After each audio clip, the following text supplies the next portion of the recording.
What's up, Unicorn Nation? Welcome to another episode of the Unicorn Perspective. Today, I sat down with a good friend, Scott Oldford. Dude's a rock star. He's been an entrepreneur since, I think he was like 13, 14. He's been building businesses. He made hundreds of thousands of dollars in his mid-teens.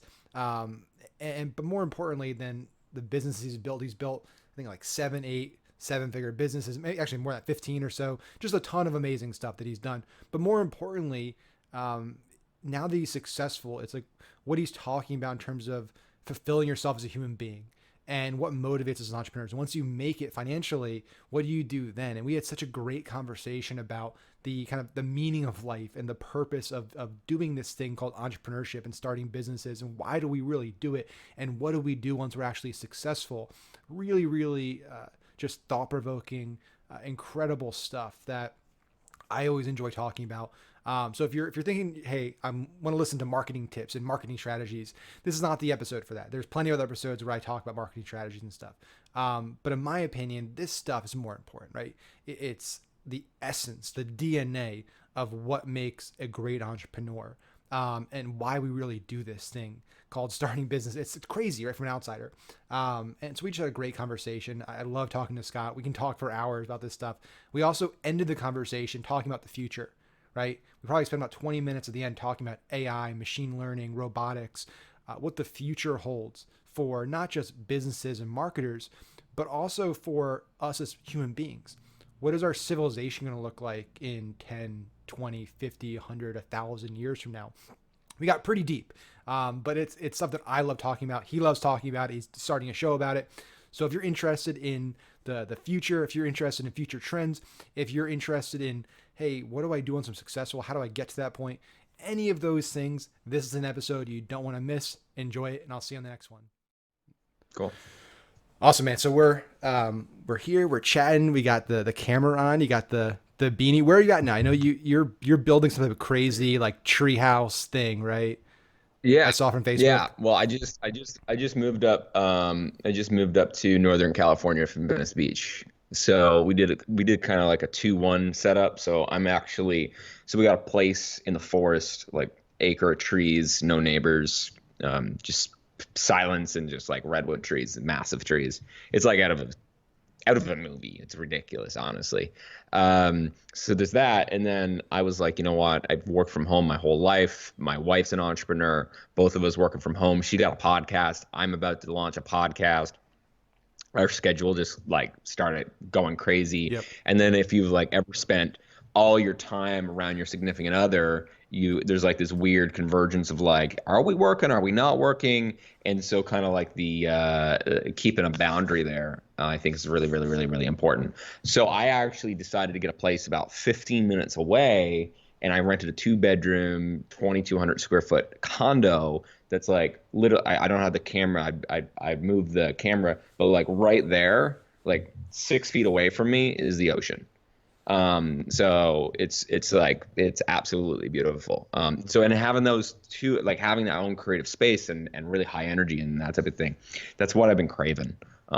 Because, Venice Beach and there's just so much pollution, man. There's just like every type of pollution that you literally can think of. And I think when you're a creative and you're an entrepreneur, you, at least for me, I need a lot of time by myself, away from everything, to like get into like, what is it I want to create? What is it that I want to, whether I'm writing or whether I'm shooting video or whatever it might be, and being around other people just totally derails me. It's like, I like try to limit the amount of time I'm around people with like, and not in a bad way. I believe ego is important, but like I try to limit how much I hang around people with ego because of the fact that, are you getting feedback from me or anything? It's my dog Buster. He decided I'm going to scratch myself over there, and he's not allowed in the office. Right, cool. He does this thing. I was like, no, he does this thing where it's like he'll sneak into the office only when I'm doing this because he knows I can't do anything, and then he just gets behind me somehow, and my wife then watches him. She's like, he's not allowed in the office, so I'm gonna yell at him and kick him out. But yeah, there's no feedback, just Buster. No, cool. So I've been trying to like prevent, one of the big things for 2020 for me is preventing myself from being actually around a lot of people that are building like massive businesses Oh, so cute. So that I can actually get into like what I want to create. Because my problem, you probably experience this too. You get around a mastermind or whatever, everyone's building a bunch of businesses. You're like, yeah, I want to do that. Yeah, I want to do that. And you're like, wait, is that really what I want to do? Or like, why am I actually here? And I found being around a bunch of people that have big egos, not bad, great people, a lot of friends. But when you're like in LA, everyone's trying to get it, and Yeah. you're like, I don't want to do any of those things. So new way of life, new way of life that I'm excited for. It's an interesting phenomena that like it's hard to explain to people where and I envision, I mean, we haven't spoke like too many times, but I feel like from the time just Yeah, we've gotten to chat and just kind of you get to know people over the years without even knowing it's an interesting dilemma or it is situation. actually. So Yep. but one of the things that at least I feel is like I've kind of got pushed into having to be in front of the camera and on stage and stuff, which I inevitably Yep. actually ended up liking, at least stage. I like talking, I like Yep. teaching. However, it's Yep. this thing where people assume that like, hey, because you teach and because you speak and because you do these things, you like being around people and you're social and all these things. Yeah. And for me, it's like, no, I'm the exact opposite. I want to be home by myself with our dogs, with my wife, and like that's what I want to do. And so we've had to make this Yep. balance where we have an office downtown. That's where our team works. So I think it's important to have, you know, certain people can work independently. Like certain people can just operate. Yep. Like I can be at home and I can bust out 14 hours work, 16 hours. I can do it, right? Even if there's video games and all Yep. kinds of distractions. Other people, like if it's not Yep. their business, like they need to be in a structured environment. So we have our office. I go on Mondays for our, calls, for partner meetings, for team Sure. meetings. But then the rest of the week I'm Yep. home Yep. because yeah, I'm the same way. Like if I'm there, like all I'm thinking about is like this I isn't don't get my, anything my done. I would, yeah, yeah, if I had a real office, I wouldn't get anything done. yeah, you're not comfortable. It's not like it's not your comfort zone. Like if I'm here, like I have my No. setup, I can like go take a walk, I can go to the gym, like I can do things on my time and in my bubble, and I'm so much more productive that way.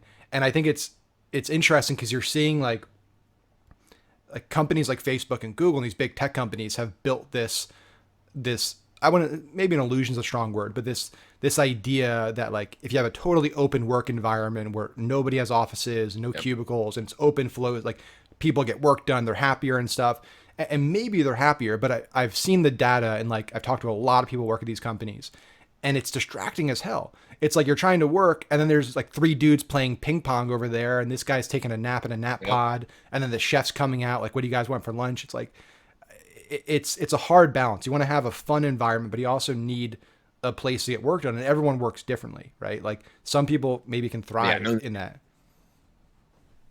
And you actually change. You end up like the way you work also ends up evolving.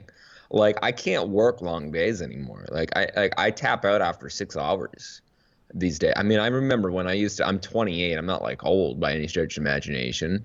Um, and I like, I after 6 hours, I'm like, oh, when I used to do the 16-hour days, I was like pushing myself, and really after hour six, you would work 3 hours for every 1 hour of actual work I had to get done because it's just like not as good, not as thought out, not as intentional, all these things.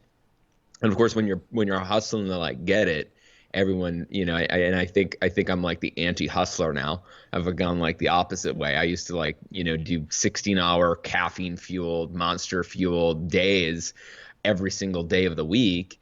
And then it's like, well, how many of those hours I look back and I'm like, you know what? I probably wasn't really like I was doing 16 hours, but I was doing like what I can do now in six. I've Yeah, just found better ways to be able to actually work yeah. I think you versus can. back then it was Yeah, different. I think you can be more productive. I think you get to a certain point, and this is I'm really curious. I'm going to ask this after because I want to go down this kind of this lane, but you get to a point where you no longer value the additional dollar as much, right? So it's like you get to a certain point where it's incremental increases in income you value really heavily, right? So if you're making 50,000 a year, like to get to 100,000 a Yep. year, you're going to do anything because that's a Yep. huge anybody everyone wants to get to Yep. 100,000 a year, right? The masses want to get there, and that's a great life. You get to 100,000, and then you get to 100,000, and it's Yep. like, hey, I want to get to a quarter million, right? I think once you start getting Yep. to like the high hundreds into the 200s, it's like, Yep. do does this extra hour, like, do I really care if I make an extra 20 grand this year, an extra 50 grand this year? Or do I care about like kind of cutting the day off today and I'm just going to go to the gym for an hour and then I'm going to go and, my wife and I are going to go to like Universal or Disney, like that's, and it's interesting. People, you shift. And I think everyone has this mindset where it's like, you're going to go into it hustling, hustling, hustling, and you're always going to stay that way. And I just, some people do, but I just don't think it's healthy. And I genuinely don't think people are happy. I think like Cardone and Vaynerchuk, and they're both like, I'm not trying to like shit talk them. Like they're both No, brilliant I'm dudes who work really hard. driven. But the people that are, I mean, like you look at the people that have become very successful are always like hustling. They're either chasing something or they're running away from something, right? Yeah. They're either you got to either be chasing something or you got to be running away. Typically, people that work that hard are running away from something. Yeah.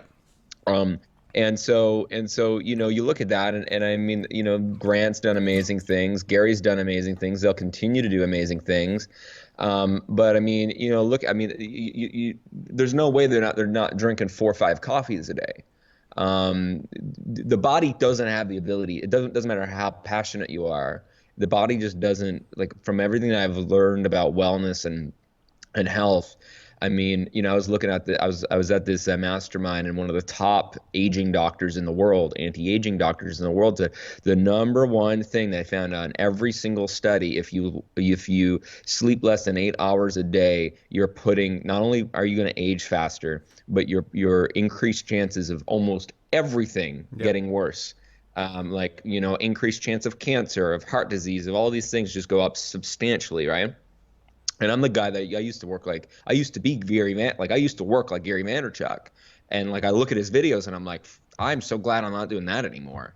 And so I look at that and I'm like, most of the reason why most entrepreneurs become entrepreneurs is actually to run away from a certain life, right? Run away from a certain life. But a lot more of entrepreneurs, I believe, in all the mindset work that I've done, we're running away. There's trauma. There's internal trauma.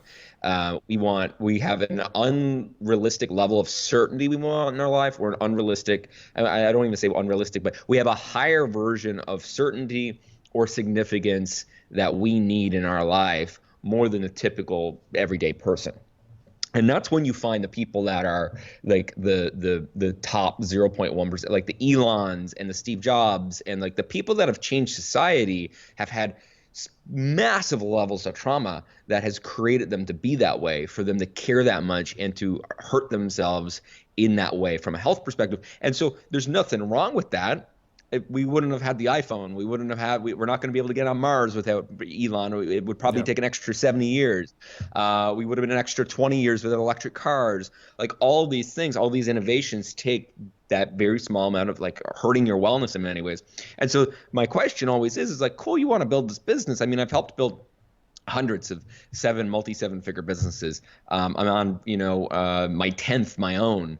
And I always ask people, like, what do you want? If you're going to use Elon as your like poster child for your like imaginary, here's what I want to do, are you willing to give up your marriage? Are you willing to give up time with your kid? Like, are you willing to give up what his trauma has driven him to do? And I think trauma drives you more than vision. I think people always talk about vision, but they use it in a way that's actually trying to justify their trauma.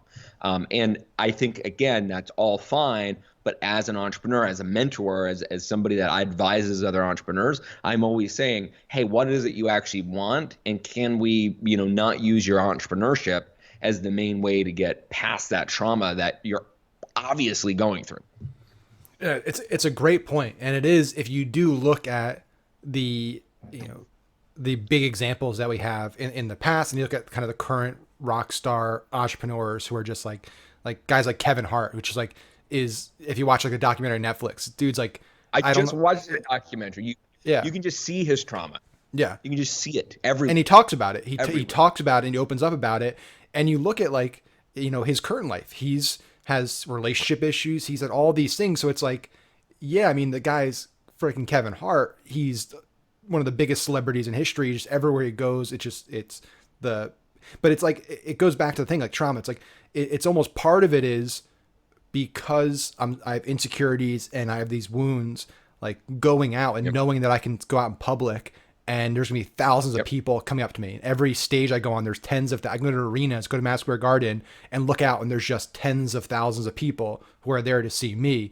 It's like a band aid or like a little shot that they get Yep. every single day, and it's hard to. It's like drugs, right? It's like it's hard to say like, okay, I'm good not doing that. And that's where I think there's a That- tipping point for big entrepreneurs where you get to a certain point. And I don't think like yep. a Tony Robbins or a Gary Vaynerchuk or Grant Cardone could just retire. Like there's no way. Like they're so far down this No, they path. die. They Yeah. die. They would die. Like the and I don't think it's even I I don't think I could retire, Yeah. if I look at what I like from a creativity perspective, but that whole like dopamine, that need for the dopamine, the need for the significance hit. I mean, my whole life, man. I was 360 pounds when I was 16 years old. I was like a fat kid, you know what I Yeah. mean? I was picked on, all these different types of things. And I was like, oh, you know what? And I was a millionaire by the time I was 16. So like all that trauma, I was like, oh shit. You know what? I like if I'm liked in business, if I do all this business stuff, people are gonna like me. Oh, you know what? And guess what? It is true, right? Like Yeah. there's no lack of truth on that. I've created a following because of my business. I've created a following because of like who I am. And there was like a certain point. I mean, last 3 years, man, I've done thousands of hours of different therapy, right? Different levels of therapy, hypnotherapy, regular therapy, talk therapy. I mean, like, everything from tantra to like, I've done everything. And so, all of that, I was like, once I realized that my business didn't have to be the way that I actually got past my wounds. Well, now you're actually in the driver's seat of your actual business. And you can actually decide, oh, you know what? This is what I actually want to do. Here's what I'm actually on the planet. And now I'm actually being driven by vision and what I want to create instead of actually chasing from some shit. Because like I was chased by my own insecurities, but then I was also 21, lost all of my money, with $1 million in debt. Now I'm getting, now I'm getting chased. So beforehand I was like seeking, and now I'm being chased, right? And I see a lot of Literally entrepreneurs chased. actually create a scenario. Yeah, literally chased by like 1,000 different people, literally chased. Yeah. And so yeah, it's a very I think the thing is that as an entrepreneur, when you're starting out, it's kind of like you got to be hustling, you got to be doing the thing, like you got to get the edge, and you got to get the hours, you got to get the expertise, you got to get all those things. But then there's this weird tipping point where to get to the next level, you got to erase everything you learned about how to get there, and then change the entire operating subconscious system that your brain actually thinks. And like this is why I founded a mindset company called Rewired, was to fix this problem. Because what I realized, so last year I sold part of my company and then killed another part of it. We had 44 team members at one point, and I just realized like I created a business that was, again, totally based on my ego. Yep. And through a lot of different therapy, and so I came across this way of being able to rewire the mind. And my past business specialized in helping people that were at 7 figures go to multiple 7, and people that were at 1 to 3 million scale up. And I realized every single person, if I actually just helped them rewire their mind, that is all they needed. And it had very little. It had 10% to do with their strategies and tactics. And so and it's so hard to get somebody to realize this, but Yeah. like society and your parents fucked up your beliefs. If you're an entrepreneur, you're just right from the get-go, everything you believe is total bullshit. If you were not raised by an entrepreneur or highly conscious family, and you've got to rewire like money, you got to rewire things about sexuality, about love, about like everything if you want to be a successful entrepreneur. And there's like 2 opportunities. You either like fail repeatedly for like 10 years, or you use some level of some of the stuff that I've been able to develop with some amazing people to actually rewire the mind. And I'm not pitching anything here. I'm just like, literally, this is why I ended up creating something to help entrepreneurs, because I really believe if you help entrepreneurs, you help basically everybody else on the planet, because they're responsible for the change and innovation for the rest of the planet. Yeah, I mean it's true though. And I think that's where it gets challenging is like success leads to confidence. And so what happens with a lot of people is, like you said, they get that 1 to 3, 1 to 5 million place, and that's puts you at the top of success, right? Most people will never make $1 million. Most people will make $40,000-$50,000 a year for the rest of their life. And so you get to that point Yep. and you're like, well, I did it. Like, and I'm smart and I'm successful. And that's true. You did get to a point, but like, it requires totally different skill sets to get beyond 5-10 million. And like, it's an Oh yeah. anomaly to see a Zuckerberg, like Zuckerberg's and Musk's, people who are founders who are able to then also be the CEO of the public company that's worth $500 billion. Like, that's an anomaly. That's an anomaly of an anomaly. And so you're right. It's Most you. entrepreneurs Yeah. do not want to be a CEO. Yeah. It's a Most, I mean, terrible being a job. CEO, being an entrepreneur, totally. Being a CEO sucks. Yeah. It, Sucks. I, it's I yeah, I it's never terrible. want that job. I never Yeah. want that job. Yeah. I think it's I you. failed Yeah. enough times to know that I'm never going to do that again. Yeah, and you look at the difference between somebody like a Tim Cook and a Steve Jobs, right? You have people that are just totally different types of people, and like Tim Cook is like the CEO guy. He's an operations guy, he's a systems guy, Yep. but you have Steve Jobs, he's a visionary. People like that just they Yep. they want to just build the future. They want to do whatever they want to do. They don't care about like the restrictions or confines of reality, right? It's like think about Yeah. the mindset it takes for somebody to like care so little about that they're going to put all their eggs into a basket on a product that like nobody even thinks they know or want, right? Like the iPhone. It's like he said like people don't even know they want it yet. But like how do you Yep. the confidence to do that and the vision to do that is so Is insane. delusional. Yeah. Is delusional, right? Yeah. And that's the thing where like that's the element. And I mean, there's two things. And number one, I think that if you know that you're the visionary and you're not a good CEO, you need a good COO. You Yep. can keep the title if you want a CEO title. I think the title is actually important. I don't think Mark actually runs a business. I think Cheryl does. Yeah. I don't think Steve never ran the company. The COO did. I mean, again, same thing with Elon. People think he runs Elon, or Elon runs Tesla, but he really doesn't. His COO does. And so that in and of itself, there's two things. In and of itself, you got to have a damn good operator. You want to get past 500,000, 1 million, and you don't have a good operator, you're going to be screwed. And so that's the first thing. The second thing, I loved Steve Jobs' biography, Yeah. the first one that came out. And it talked about, and I used this beforehand, reality distortion field, right? RDF. And Steve Jobs, and you look at anybody that's great. Like I've had conversations. I mean, I've been able to meet 8 billionaires in my time. Most of them are completely fucking delusional, right? And because of that delusion, like people do what the bar has set for them, right? Yeah. So like there's this really in technology, there's the Moore's law, which is basically everything doubles every 18 months, right? Yep. And so I was listening about this, and it was like, is everything doubling because we said it would double every 18 months, or is it actually doubling 18 months because that's actually at the level in which we can actually innovate, right? And so I think it's really, really interesting because like really big visionaries are like, this is what's going to happen, and then everyone's like, all right, well, I guess we're following this guy or following this gal, so let's go do it. And I think that that's important to realize when you're running a business, because it screws people up. If you're in a reality distortion field all day, and let's say you're the one managing your finances, managing your operations, managing the stuff, if you stay in our like reality distortion field and you're looking at your finances, you're gonna have a bad day. So you almost got to step out of that. If you don't have the COO or the CFO to be able to take care of that shit, like the visionary, the entrepreneur, got to be able to effectively step out of that stuff, or they're just going to always build a business that's not profitable. All of these different types of things, which is the normal reason why most entrepreneurs can't get past 5 million, is because they can't get it the fuck out of the way. Yeah, the RDF's interesting for a number of reasons. I think one of the interesting ones is on the job side, right? Like that's one of like the biggest issues right now in the election. It's one of the things Andrew Yang, became really big on, is because he's really, seeing the future and automation, all this stuff.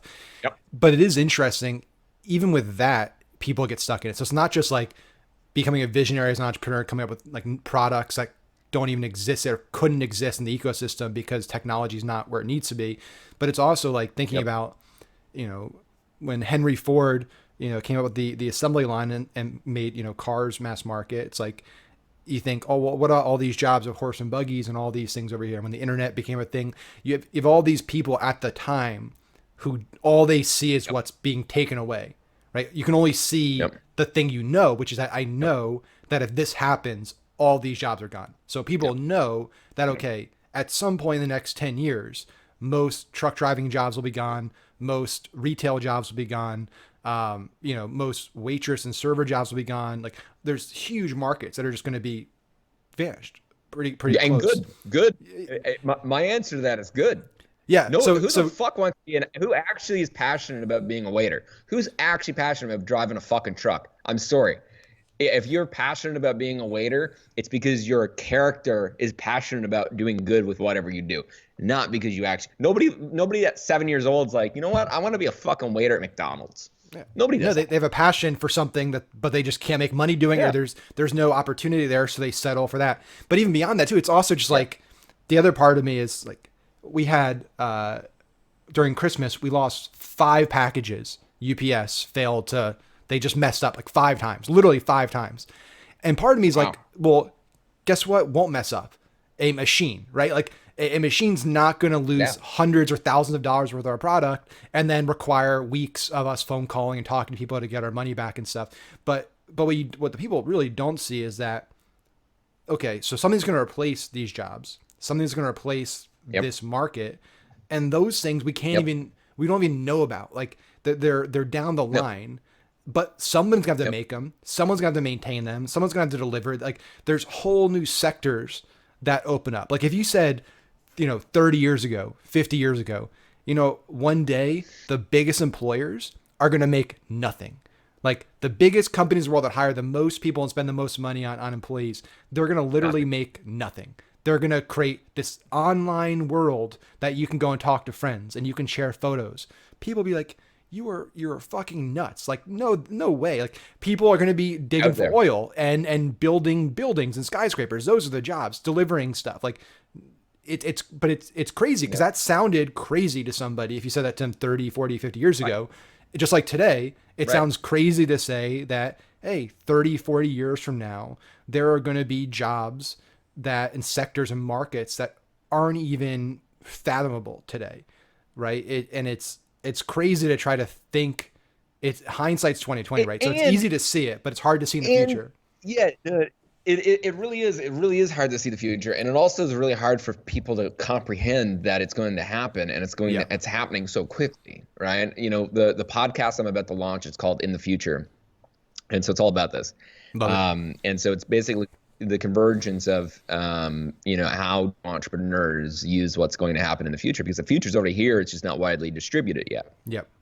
And so I mean the stuff that's available, it's nuts, right? Like we have enough right now in 2020, we have enough computing power to finally completely map the human mind and process at the exact same level of the human mind, which is ridiculous, right? Ridiculous.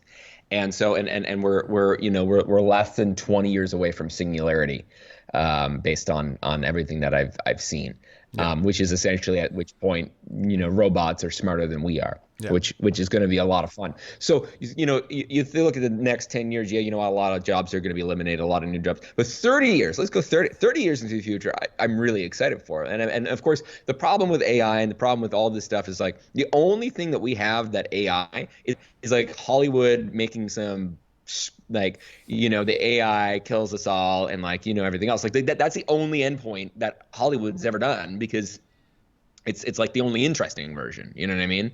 The utopia version, there's no like point. There's no like point of making a movie about that. It's not sexy. Like, life's great. Yeah. No, it's not. No one's going to go to that movie.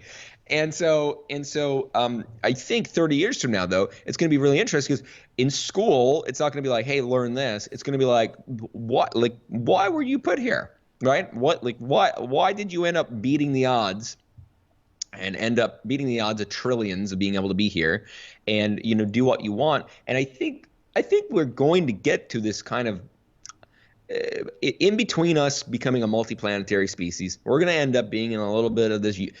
One way, the way I like to believe that it's going to go, we're going to end up in a little bit of a utopia. If you look at the Maslow hierarchy of needs, I think level 1, 2, and 3 by 2050 going to be all taken care of worldwide, or pretty much worldwide. And then after that, it's all right. You're 7 years old. Do what you want. Like the AI is going to train you. What do you want to learn?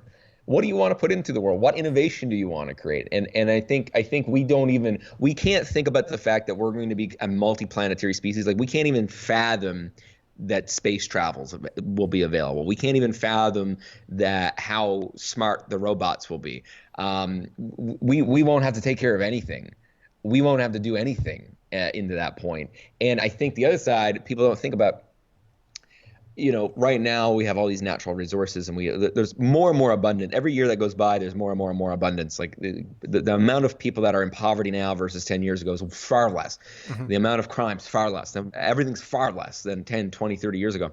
And so that's going to exponentially accelerate into the future in the next 30 years. And yes, it's going to eliminate a lot of things, but what if you could literally wake up and be like, I'm going to do whatever I want today?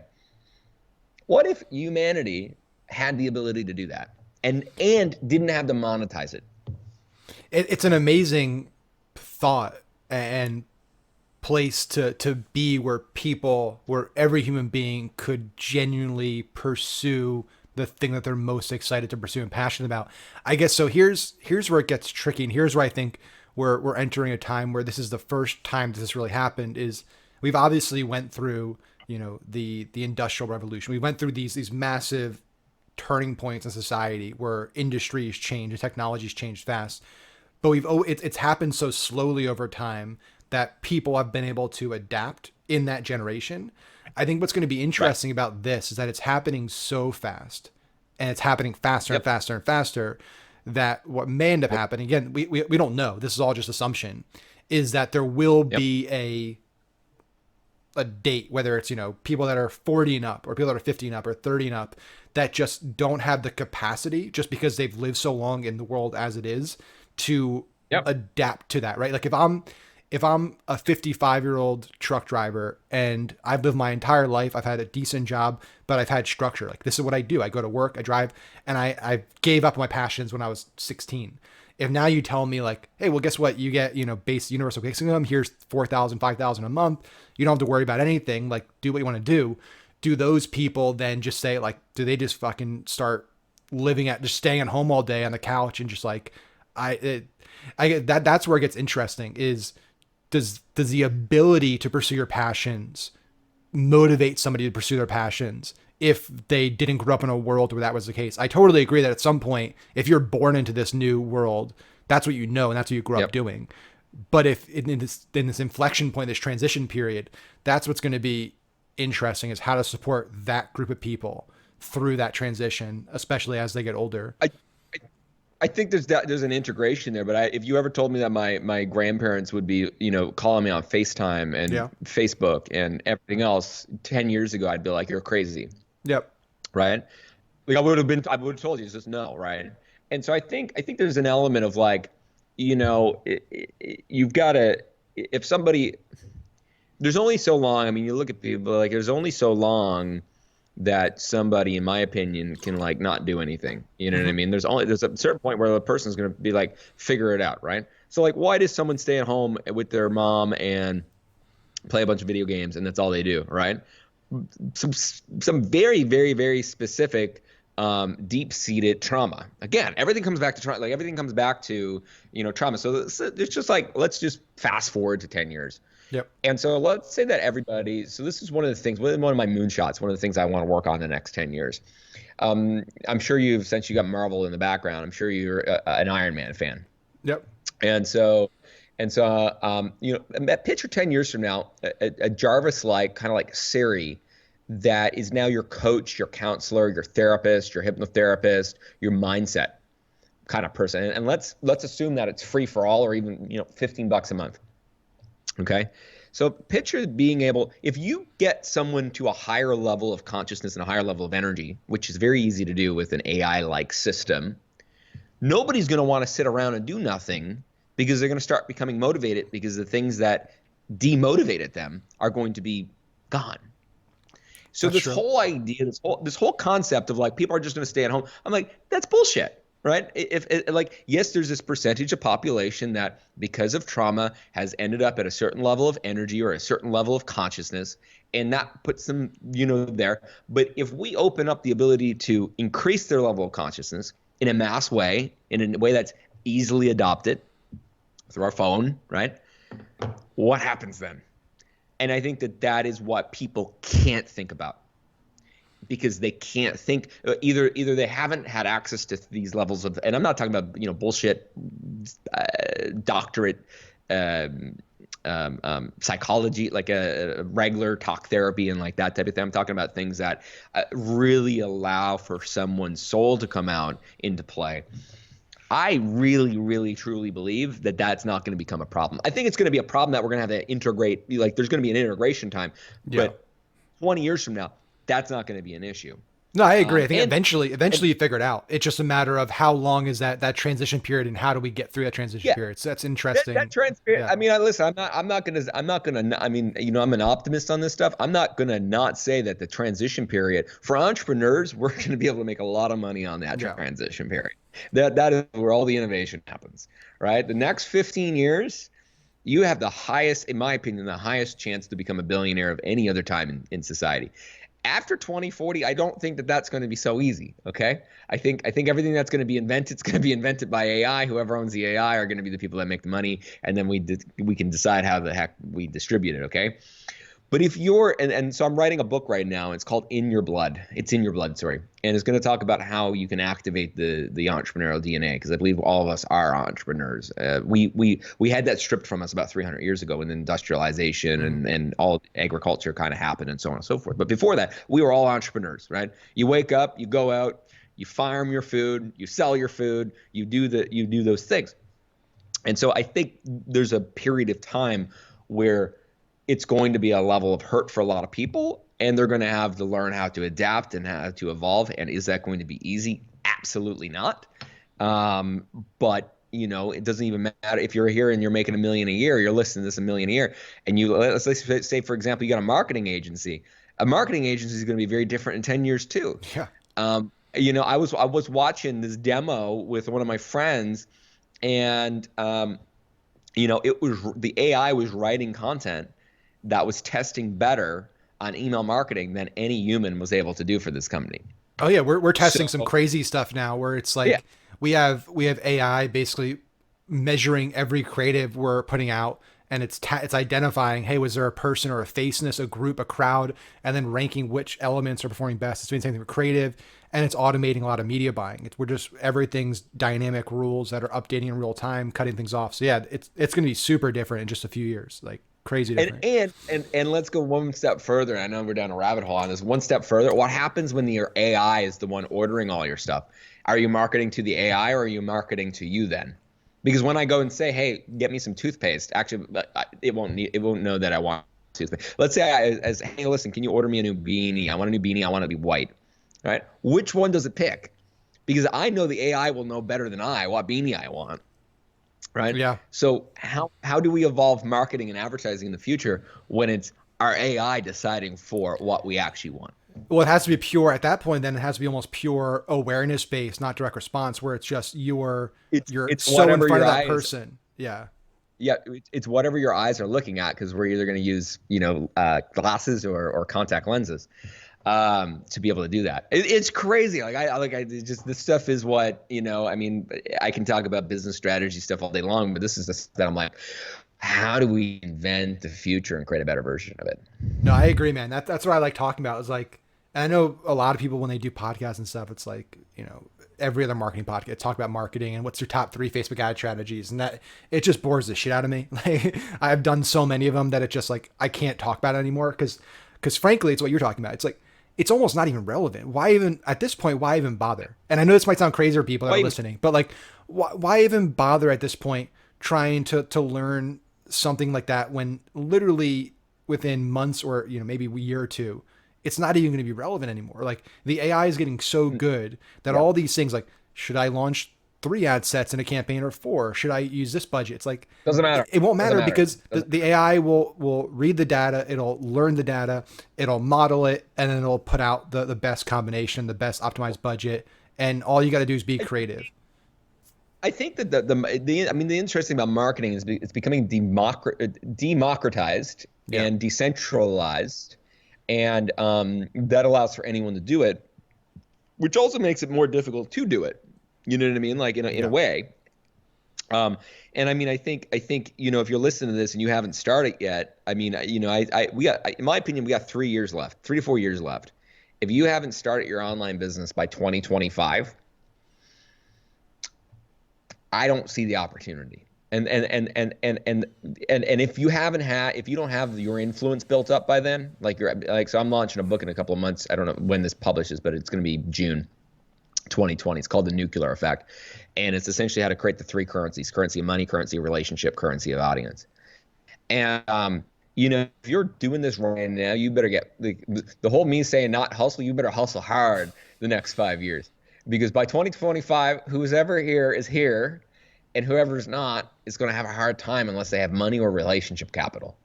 But we're still at a place, you can still start out with a marketing campaign and a Facebook ad strategy. You still can get on podcasts, and you still get all these different types of things. But 5 years from now, 10 years from now, we're going to look back and we're going to be like talking. We're going to be like, remember back in the day when you could run your own Facebook ads? That's crazy. Remember back then? And 20 years from now, we're going to look back and be like, remember when you could actually have a license for a car? Now that's crazy. Right. And so everything's changing so quickly. And so it's, if you're like at $250,000, you're ready to go to the million, because this is the time. Yeah, man, it's so fascinating to me, what's happening, how fast it's happening. So I like to think that I'm optimistic about a lot of things. Sure. But I want to just play devil's advocate here because you're very optimistic about it, and so I want to play the I don't have a choice. I don't have a choice though. No, I agree. Totally agree. You can go down the rabbit hole and sound like a doomsday tinfoil hat quick. Oh yeah, totally agree. So I think the only thing you can do is you got to look at risks and try to address those, but think positively. Thinking negatively is not going to help anybody. That being said, I just want to play this Sure. kind of game this out. So if you get to a certain point, what makes humans, and there's a lot of things, but one of the big things is that we have morals, or at least a lot of us have morals and ethics and emotions. And so more times than not, humans make decisions based on emotions over fact or data. We're seeing that right now with politics, and it's a big thing, right? Your right brain versus your left brain. Yeah. Your right brain is your gut, right? Yeah. And your empathy and those things. And so if you look at Malcolm Gladwell's latest book, Talking to Strangers, one of the chapters is about this team at MIT. They built this AI program basically to compete against judges, and they were judges that set bail. And so they looked at 400,000 cases, right? And the AI had all the same stuff as the judge. They had the rap sheet, the facts, the where the crime happened, the stats, all the data. Yep. The only thing the judge had that the AI didn't have was the face-to-face interaction with the person. So the judge would be able to see somebody standing in front of them, and that person would make their case. And a lot of times that, people have biases, right? It doesn't mean people are even conscious of those biases. But they looked at the data and looked at the results, and the judges got just crushed by the AI. In terms of giving bail to the right people, not the wrong people. The judges were giving bail to people that went out and murdered people, all kinds of crazy shit.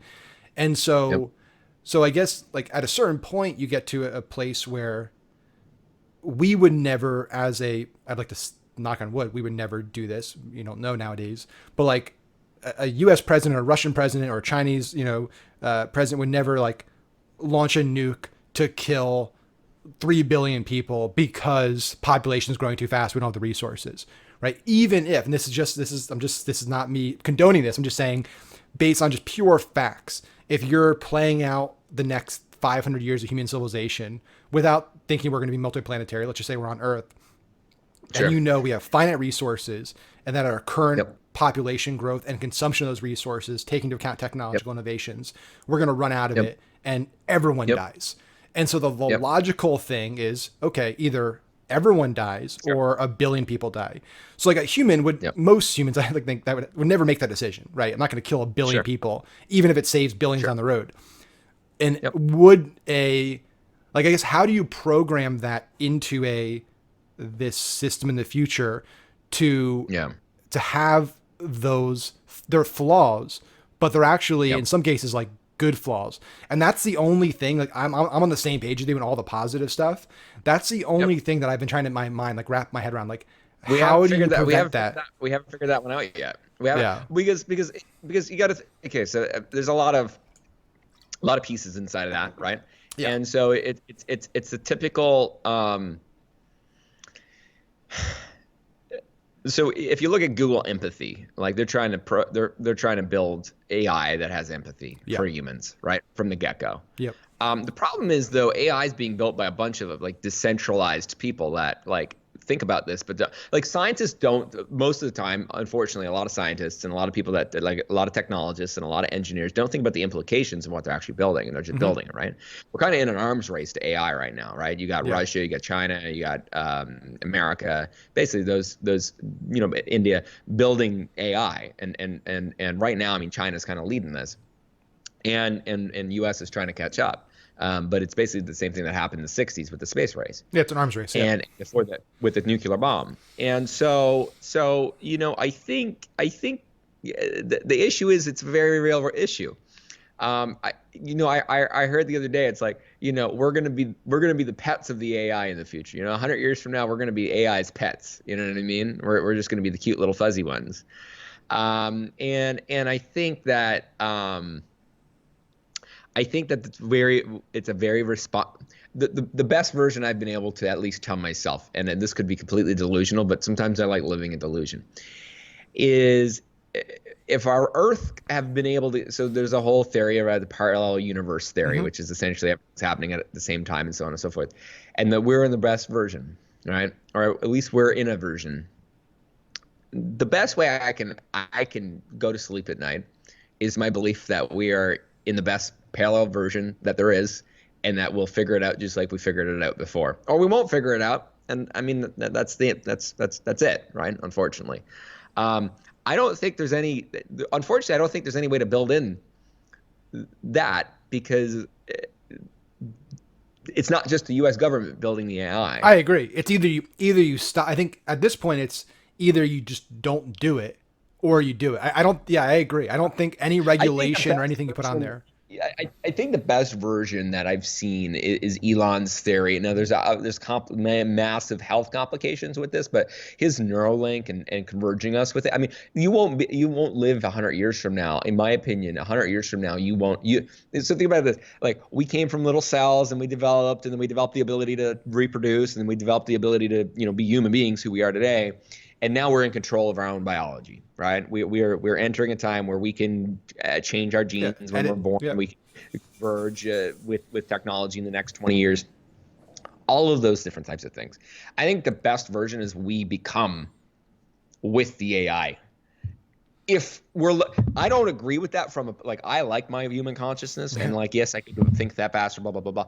But if I'm thinking if I'm in this container of thinking about what we're talking about and the safety of humanity, I'd say if we develop with the AI and the AI sees us as part of it, we have the best chance for a positive outcome on that. But unfortunately, the Marvels and the Hollywood has kind of transformed our thinking and process on that, where it's like, it's definitely skewed it. Ultron and all this stuff. Yeah, I mean, the problem, the fundamental problem is, as soon as we unleash AI, 1 year of time is going to be 200,000 years of technological time.